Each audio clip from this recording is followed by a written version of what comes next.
20টা বাছুর বিক্রি করেন কত দিয়ে? 20টা ৭০ করে হিসাব করেন, প্রায় 14 লাখ টাকা। এটা আসে আপনার? হ্যাঁ। দুধ দুধ দিয়ে কি খামার চলে আপনার? হ্যাঁ, দুধ দিয়ে খামার চলে। আর বাকিটা বাকিটা যেটা আছে এটা থাকে। তাই বাৎসরিক আমার এইটাই কামাই।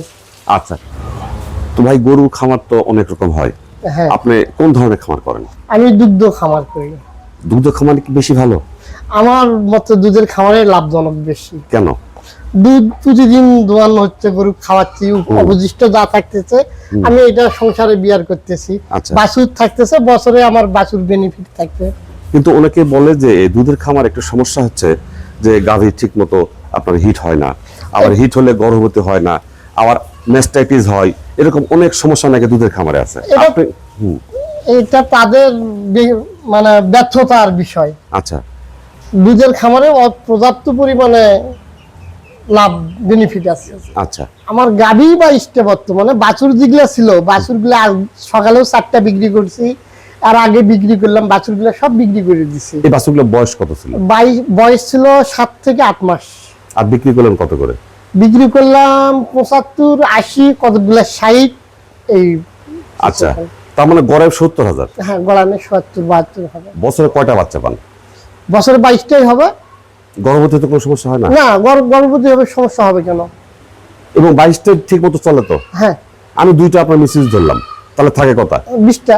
20টা বাছুর বিক্রি করেন কত দিয়ে? 20টা ৭০ করে হিসাব করেন, প্রায় 14 লাখ টাকা।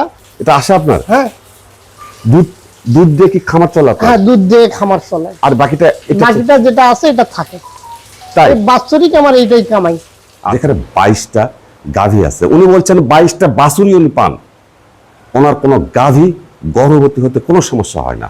তার মানে বোঝাই যায় এই ভাই অত্যন্ত অভিজ্ঞ। আমরা এই অভিজ্ঞ ভাইয়ের কথাগুলো আপনাদের সামনে পৌঁছায় দেব। ডেইরি ফার্ম লস নয়, ডেইরি ফার্ম অভিজ্ঞতা থাকলে লাভ করা যায়, এটা লাভজনক উদ্যোগ। যে একটা গরু কতগুলো দুধ দিলে কত পরিমাণ খাবার দিতে হবে এবং কেন দিতে হবে এটা জানা কিন্তু খুবই জরুরি। এই গরুটার ওজন কত কেজি হতে পারে? 500, 550 কেজি।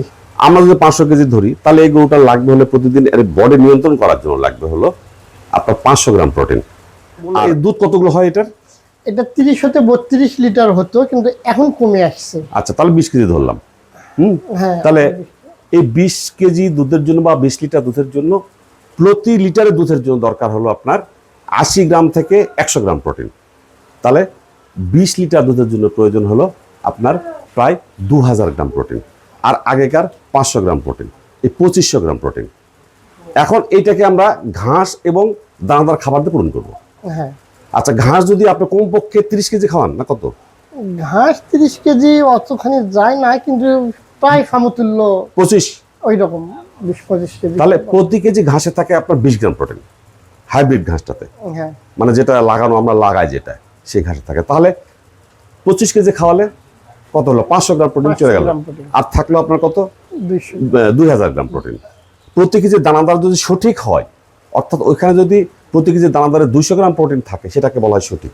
তাহলে এইটা আর লাগবে হলো 2000, আর প্রতি কেজি দানাদার থাকে 200 গ্রাম প্রোটিন, মোট হলো তাহলে 10 কেজি আপনি দানাদার খাবার খাওয়াতে হবে আপনাকে প্রতিদিন। হ্যাঁ, তাহলে আপনার হবে 2500 গ্রাম প্রোটিন। মোটামুটি এটা হিসাব। তবে আপনার হিসাব অনেকটা অনুমান নির্ভর হলেও ঠিক আছে, কারণ এই উৎপাদনটা ঠিকই দিচ্ছে এবং স্বাস্থ্যটাও যে ক্ষতিগ্রস্ত হয়েছে তা কিন্তু না, স্বাস্থ্যটা ভালো আছে। ভাই, আপনার সঙ্গে অনেক কথা বললাম, আপনার খামারের অনেক তথ্য নিলাম।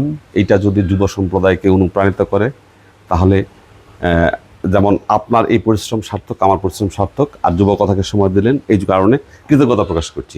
ভালো থাকবেন। আল্লাহ হাফেজ। আল্লাহ হাফেজ।